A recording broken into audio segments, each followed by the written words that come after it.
बच्चों, आज हम लोग चैप्टर 6 फिजिक्स क्लास 12th का इलेक्ट्रोमैग्नेटिक इंडक्शन देखने वाले हैं।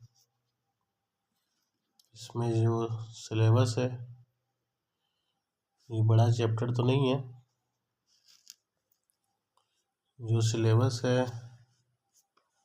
इसके अंदर पढ़ना है electromagnetic induction, then we will learn about the Faraday law. उसके बाद हम लोग पढ़ेंगे induced EMF and current. EMF कैसे उत्पन्न होता है, ईएमएफ अगर उत्पन्न होता है तो करंट कैसे बनती है। ईएमएफ उत्पन्न होने के बाद क्या होता है ईएमएफ, ये सब हम चर्चा करेंगे इसके अंदर। लेंज लॉ क्या है, लेंज लॉ की क्या जरूरत पड़ी, क्यों आया, ये सब देखेंगे। सेल्फ इंडक्टेंस क्या होता है, हर कॉइल का सेल्फ इंडक्टेंस होता है,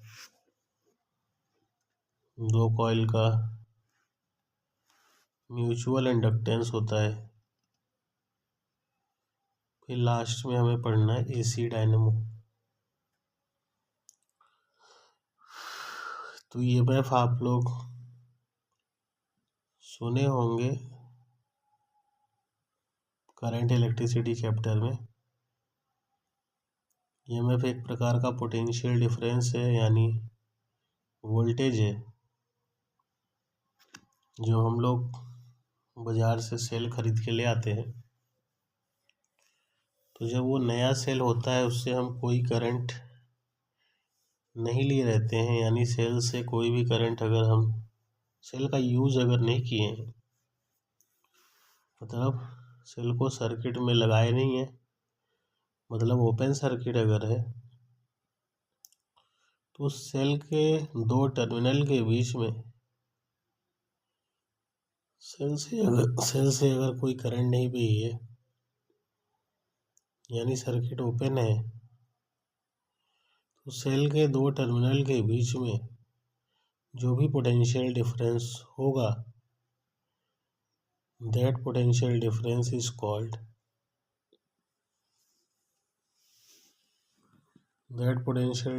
इज कॉल्ड ईएमएफ। ईएमएफ को इलेक्ट्रोमोटिव फोर्स कहते हैं। तो ये एक प्रकार का पोटेंशियल डिफरेंस है दो टर्मिनल के बीच में। तो इसका इंट्रोडक्शन वगैरह थोड़ा हम लोग देखते हैं। इन 1820 हंस Christian Oersted experimentally proved that current flowing through a conductor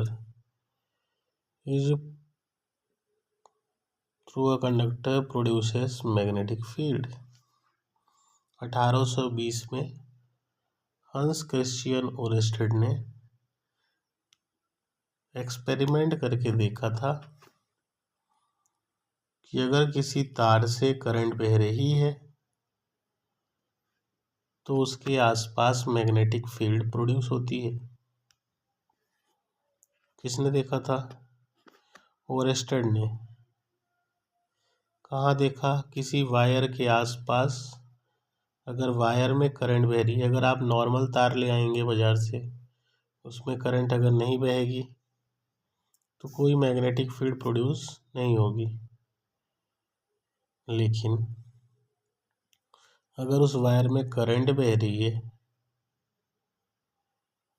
तो वो अपने आसपास मैग्नेटिक फील्ड प्रोड्यूस करेगा। ऐसा ओरेस्टेड ने एक्सपेरिमेंट करके देखा था। चैप्टर इसके पहले वाले चैप्टर में यही बताया गया है।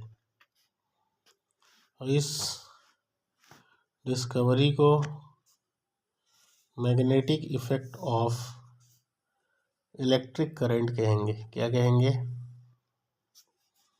Magnetic effect of electric current. Current की वजह से कौन सा इफेक्ट आता है? Magnetic effect. After discovery of this effect, इसकी डिस्कवरी के बाद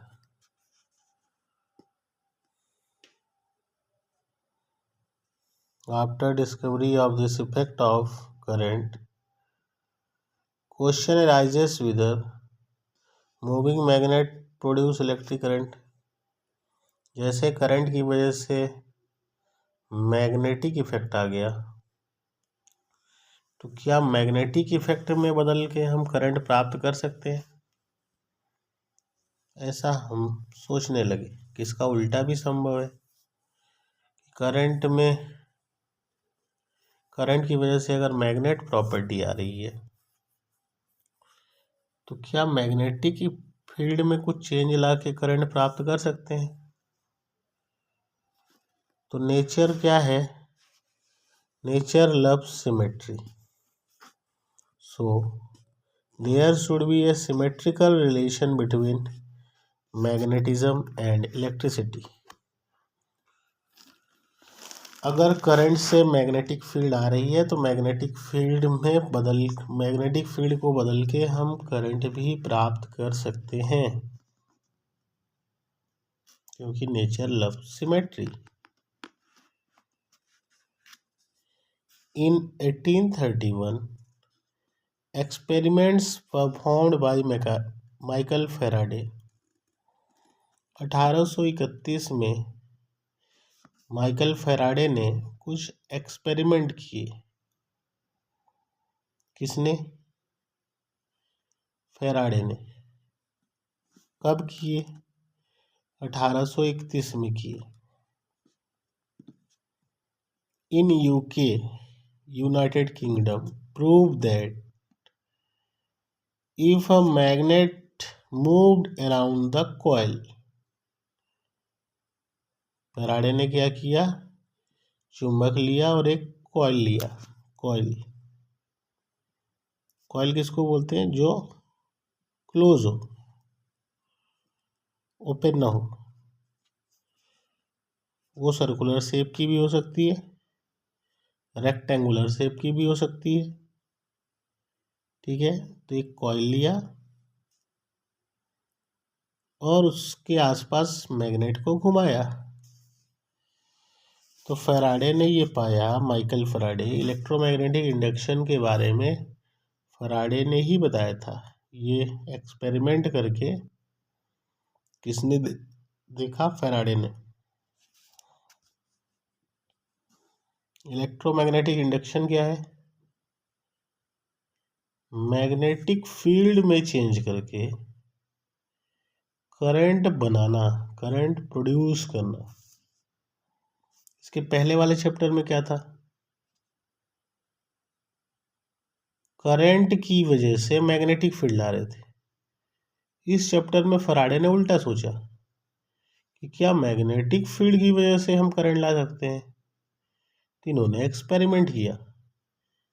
इन्होंने कॉइल लिया, कॉइल के पास मैग्नेट ले आए, मैग्नेटिक फील्ड में चेंज किए, मैग्नेट को आगे पीछे किए, मैग्नेटिक फील्ड में चेंज आया, और उस चेंज की वजह से इन्होंने पाया कि कॉइल में करंट बन गई, करंट उत्पन्न हो गई। मैग्नेटिक फील्ड में बदलाव की वजह से कॉइल में करंट आ गई।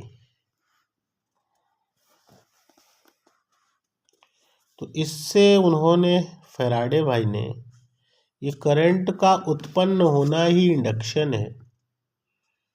इलेक्ट्रोमैग्नेटिक मतलब मैग्नेटिक फील्ड में चेंज करके इलेक्ट्रिक करंट प्राप्त कर लेना, उत्पन्न कर लेना, electromagnetic induction. Who observe this phenomena? Michael Faraday. कैसे एक्सपेरिमेंट किया? एक कॉइल लिया,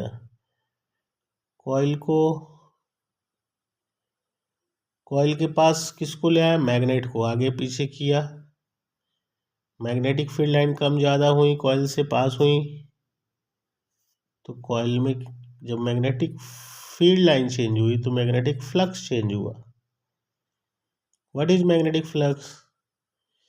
किसी कॉइल से या किसी एरिया से कितनी फील्ड लाइन जा रही हैं उस सरफेस के परपेंडिकुलर।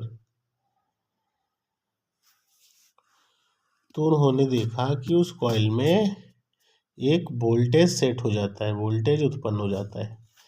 एक उस वोल्टेज को वोल्टेज ना बोल के उन्होंने बोला ईएमएफ इंड्यूस हो जाता है।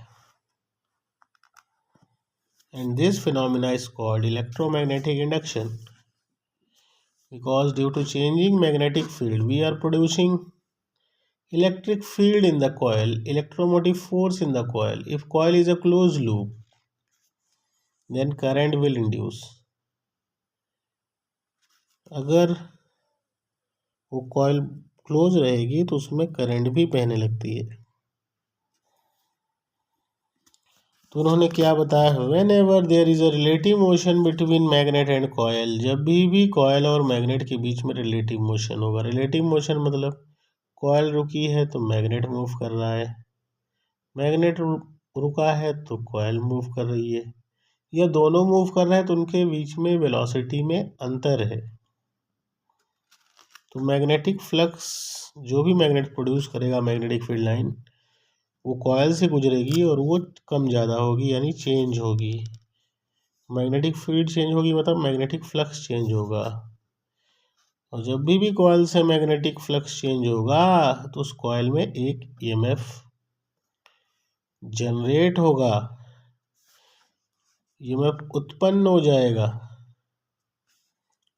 और अगर वो क्लोज है तो उसमें करंट भी बहेगी। और इसी फिनोमिना को इलेक्ट्रोमैग्नेटिक इंडक्शन बोला। किसने? फैराडे ने।